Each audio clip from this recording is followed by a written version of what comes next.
In the last year, a lot of money has been invested in the resale space.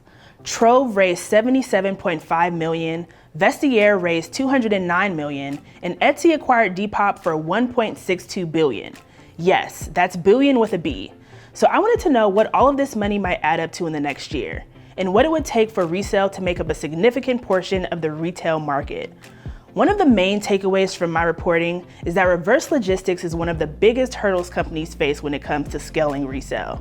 For a long time, fashion companies and retailers haven't had any incentive to capture the returned items, catalog and warehouse them, and then make them available for another customer. But that's changing. And thankfully, there are already expert reverse logistics services out there to help them. In 2022, I expect to see even more partnerships between companies that want to dip their toes in the resale lake and those who've been swimming in it for years.